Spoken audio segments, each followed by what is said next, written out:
Welcome to Design Your CEO Life. I'm your host, Shay Cannon. I have designed my CEO life to live and work my business from anywhere in the world. I started this journey in Belize. I lived in Mexico for 3 years before going to Buenos Aires, Argentina for a year and a half. And then I came back to my favorite little beach town of Playa del Carmen, Mexico, truly living my best life just 3 blocks from the Caribbean Sea. Thank you for joining me as I share conversation, stories, and strategies to help you design your CEO life. Hey, we're halfway through season 2. This is a conversation. It may seem one sided, but although I'm the one talking to you, I know you'll have thoughts on what I'm saying, and maybe even you're sitting over there answering me back, but I would love to hear from you. I am at Shay Cannon COO everywhere on social media. At Shay Cannon COO. Go ahead and tag me. Tell me what you liked about the show. Tell me what you didn't like about the show. Tell me if something really gripped you and shifted your mind, or a lesson that you learned that you are excited to implement. At Shay Cannon COO everywhere. Tag me and tell me. All right. This is episode 4. We we are halfway through the season, and now I want to talk to you about living the legacy. Okay, what will you leave behind? Let's get into it. If you've ever heard of Maslow's hierarchy of needs, it's a psychological theory that says we fulfill needs in a certain order, right? And if you ever see a picture that depicts Maslow's hierarchy of needs, it's in a pyramid, and they start at the bottom as a foundation, right? So that foundational level is, they say, first we fulfill our physical needs, right? So down at the bottom, we fulfill our physical needs. That is food, shelter, clothes, sleep, even climate control, okay? The next level above that is going to be safety, security, health, finances, property, owning things. The next level above that is going to be social connection, creating a sense of belonging with other people, love, intimacy. And then you have on top of that self esteem. This is when you get confidence, achievement, the respect of others, and you maintain an individuality. Okay. Then finally, there's self actualization. And this is where you're realizing your own potential. There's some morality there, there's creativity there, and there's purpose. Okay. So that's Maslow's hierarchy of needs. The next thing I want you to consider in the psychological realm is there's Freud's theory of personality. Okay. It's only 3 levels. Freud's theory of personality. Look it up, and you've heard of this before. id. That is when everything is about the self. Everything is about instant gratification for you. That's id. And I find it funny that id is ID, which is ID is really an individualistic thing, right? When I think ID, I think of one person. So yeah, I think that that's a hilarious connection there. The second level is called ego, and ego is not what you think. Okay.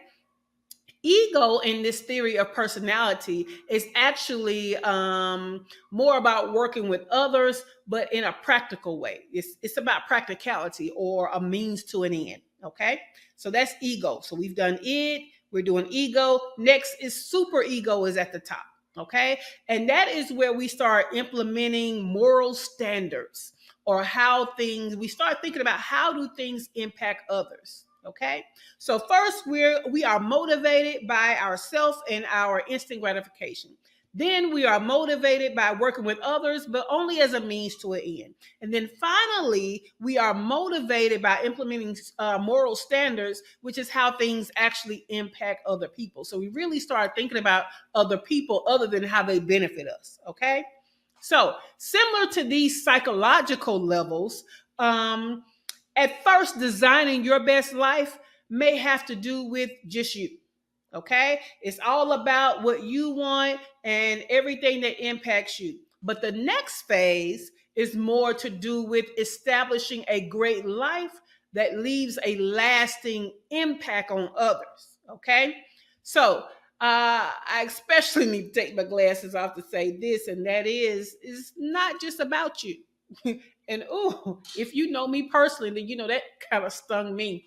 But for someone that taught you guys in season one, F those kids, I really do think it's all about me. And I mean you.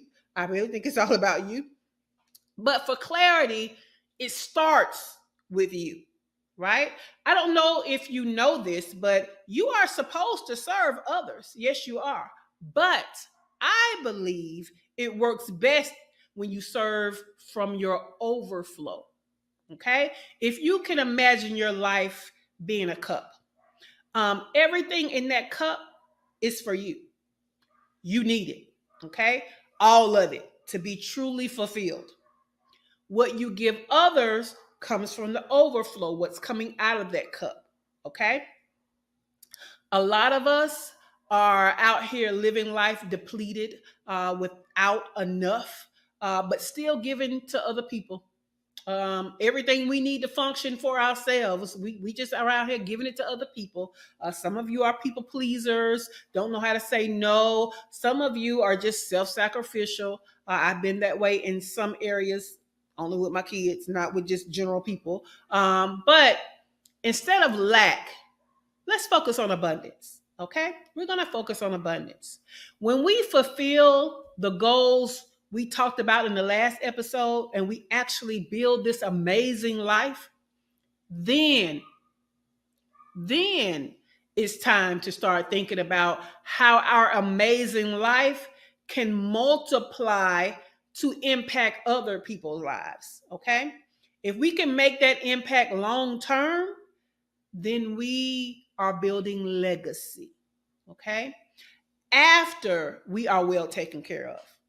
A shift to a legacy lens that prioritizes long-term impact usually is connected to our purpose and our gift. Okay? It's how can I say this? It's even the same purpose and gift that took you from lack to abundance that now is something that you are supposed to share with others. Okay? So there's more than one way to have a legacy. You're going to leave more than one legacy. You have benefited from more than one legacy from a single person. So one of those legacies or some of those legacies are going to be tied to your purpose or what your gift is. And again, that gift and that purpose started by filling your cup and causing overflow. And in that overflow, that purpose and that gift now is benefiting other people. So when you think of what legacy are you going to leave, sometimes you have to think of what is my gift? What is my purpose? All right. So think about some of you have built businesses and you started off with something you were good at. And then it worked for you. And that is now what you do for others or what people buy from you. So it could be just that simple: gift, purpose. Now, just like those psychological levels, it may be the evolution of that purpose and that gift that is threefold. Okay. Again, first it's for you. Then it's for others. And last but not least, you teach others. Okay? Let me tell you a story. I've recently this year learned and became Reiki certified. Okay? So this healing modality usually has 3 levels of training. You know, it depends on who's teaching you the Reiki. They may break it up into 4, but usually it's 3 main levels. Okay? On level 1, this is where you learn how to heal yourself. Okay? Level 2 is when you learn how to heal others. Level 3 is when you're now able to teach others how to either heal themselves and or heal others. Okay? So if you were looking at this Reiki and you became Reiki certified on level 3 where you can teach others, you are imparting a legacy of Reiki to other people, because now what you taught them lives in them for them, and it can live in them for other people, and it just can continue on, right? So if legacy is a long-term extension beyond you, then that's level 3 is legacy. Okay? Now, I don't know about you, but I kind of really connect with the notion that number 3 is a number of completion. Okay. Now, before you think, here I go being woo woo again. Last episode, we talked about manifesting. Now, here she is talking about a number that is a number of completion. Well, let me tell you something. It's number 3 is deemed a number of completion, not just by numerology, it's also deemed a number of completion in the Bible. So, ever heard of the Holy Trinity? Yeah, it represents divine wholeness, completeness, and perfection. So, I kind of resonate with number 3 being a number of completion. So, when I think of legacy, I think of being on that 3rd level. I also think that way when it comes to the evolution of knowledge, right? There are those that teach you, there are those that are on the same level with you learning, and y'all are comparing notes and experiences. And of course, there's an education in that. And then on the 3rd level is when you start to teach other people. Okay. So that each one teach one, right? That saying, that's an encouragement for you to start creating legacy. Even when you are gone, what you taught someone else will remain. That's legacy.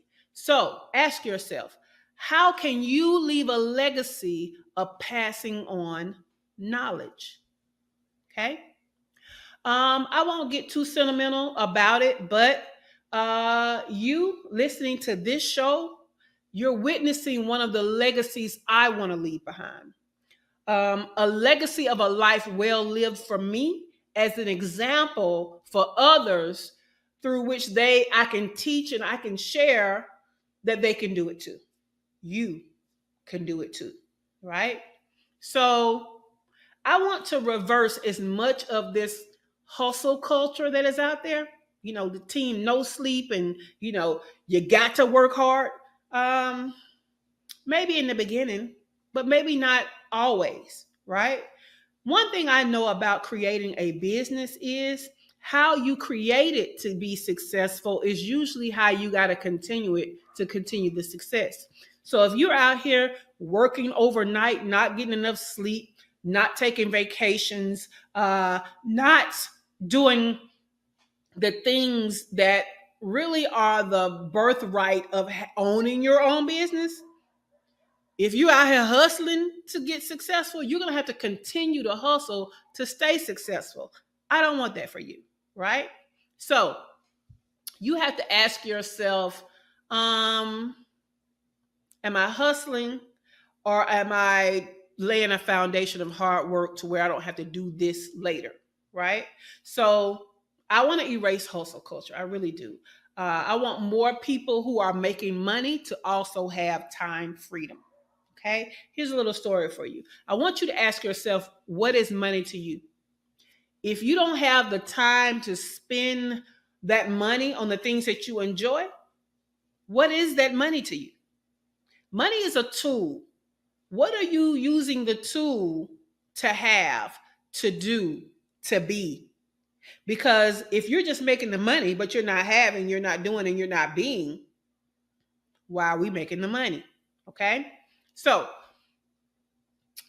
I made 6 figures in corporate America, but I also did not know what time I was getting off every day. That money allowed me to live in a mini mansion. I mean, I had a butler's pantry. All right. My house was perfect for entertaining, but I was also too tired to ever entertain anybody. I had great benefits on this job making 6 figures, but I was heavily dissuaded from using PTO to take out work, right? So, again, what is the money without the freedom? Now, my answer to that was owning my own business. I feel like owning a business should lend itself to you owning your time. You can replace money. You can make more money. You cannot replace or make more time. Never forget that on your tombstone, the life that you live is represented by the dash, right? What you did between the day you were born and the day you died, that's what life is. And what that dash represents can't be that you worked a job or that you worked yourself to death in a business. That cannot be, okay? So, will it be that you worked hard at a job or your business? Or will it be that you lived an amazing life that you were able to fund by a job and a business?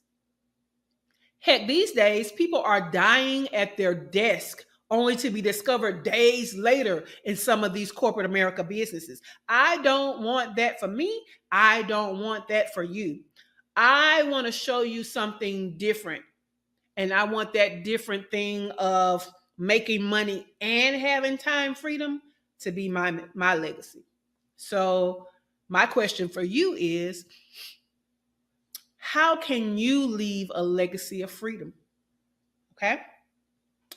I recently lost my grandmother. Well, I call her Nana. Okay. I am one of her legacies in multiple ways. My academic success and my habit of being a forever student came from her being an educator. Because she was my Nana, when I became a grandmother, I also took on the title of Nana. So I learned how to be a good Nana from her.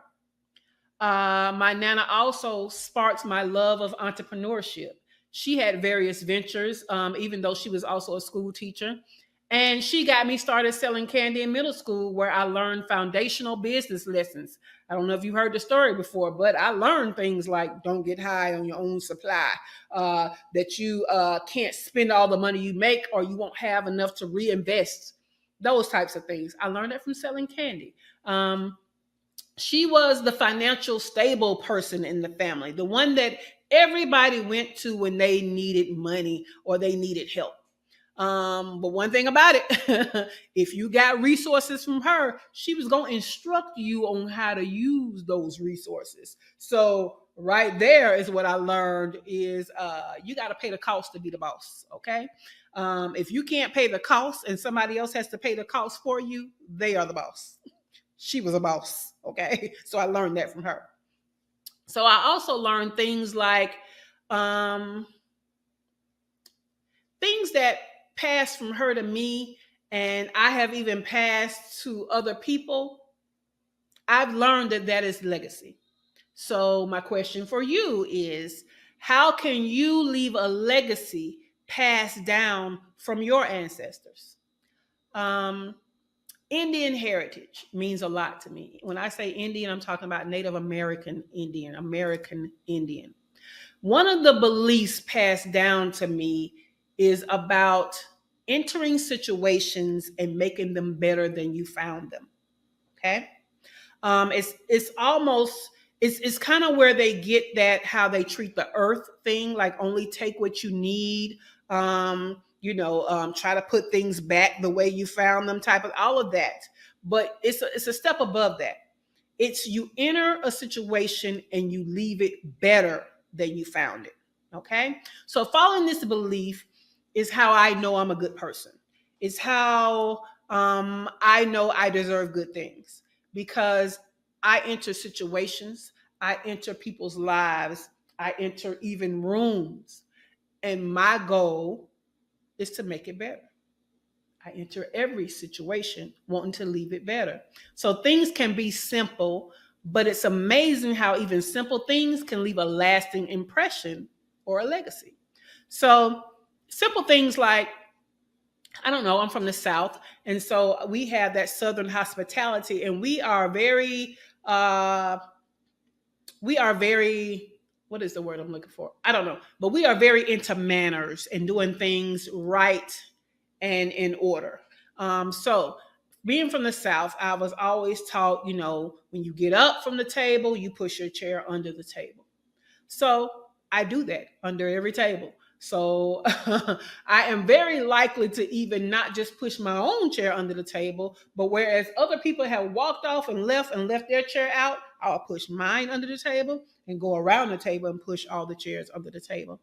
And it's crazy because I've been given very sweet smiles from people like waiters and waitresses and even homeowners who have seen me do this.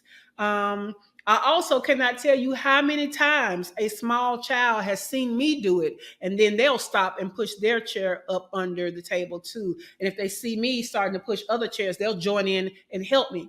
So I have left them with a legacy of this belief that they will possibly pass down to somebody else, right? So there are a lot of beliefs and there are a lot of lessons that we learn that we have passed down to live on in other people. What is a way of life you can create as a legacy to pass down? Now, to leave a legacy, you first have to live a legacy. So your homework, this season 2, I'm giving you homework every episode because I really want you to start just getting into this thing and taking action to actually create your best life. So your homework from this episode is I want you to start embodying the values and impact you want to have as your legacy. Okay? Be the example. Be the one that is doing the things that you feel like will make this world better. All right?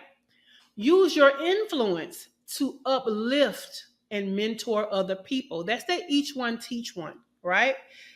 But it's beyond that. It's how do you enter a room and make people feel better or be better? Okay? Uplift and mentor. And then, of course, the each one teach one. Share your knowledge and experience with those who aspire to be like you, who aspire to do what you do.